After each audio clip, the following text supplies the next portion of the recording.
है खरगोश और बंदर की कहानी।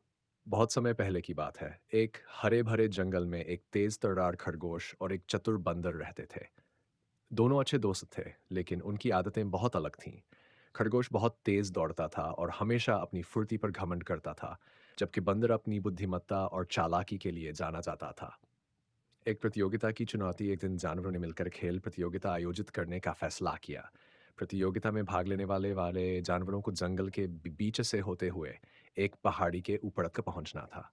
सबसे पहले पहुंचने वाला विजेता घोषित किया जाता। खरगोश और बंदर दोनों ने इस प्रतियोगिता में भाग लिया। खरगोश को अपनी दौड़ने की क्षमता पर बहुत विश्वास था, जबकि बंदर ने अपनी सूझबूझ पर भरोसा किया।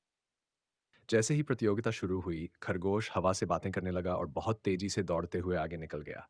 उसने कुछ ही देर में आधा रास्ता पार कर लिया और जब उसने पीछे मुड़कर देखा, तो बंदर कहीं दिखाई नहीं दिया।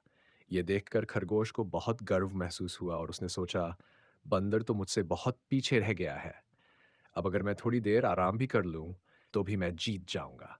यही सोचकर खरगोश एक बड़े से पत्थर के पास बैठकर आराम करने लगा। धीरे धीरे ठंडी हवा के झोंकों ने उसे नींद में सुला दिया। बंदर की चतुराई।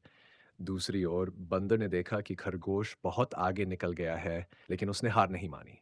वह चतुराई से पेड़ों की शाखाओं का सहारा लेते हुए कूदता फांदता आगे बढ़ने लगा। उसने बिना रुके रास्ता पार किया और धीरे धीरे पहाड़ी के ऊपर पहुंचने लगा।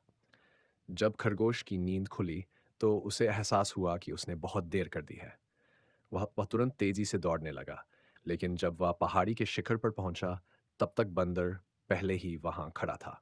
बंदर ने मुस्कुराते हुए कहा, भाई खरगोश, केवल तेज दौड़ना ही काफी नहीं होता। अगर समझदारी से काम लिया जाए तो जीत पक्की हो जाती है।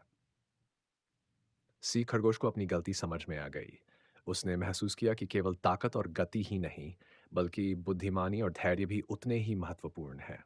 इस तरह बंदर की चतुराई ने उसे प्रतियोगिता में जीत दिलाई और खरगोश ने अपने अहंकार को छोड़कर एक महत्वपूर्ण सबक सीखा। इस कहानी से हमें यह सीख मिलती है कि गति से अधिक महत्वपूर्ण धैर्य और समझदारी होती है। सफलता पाने के लिए मेहनत के साथ साथ बुद्धिमानी से भी काम लेना चाहिए।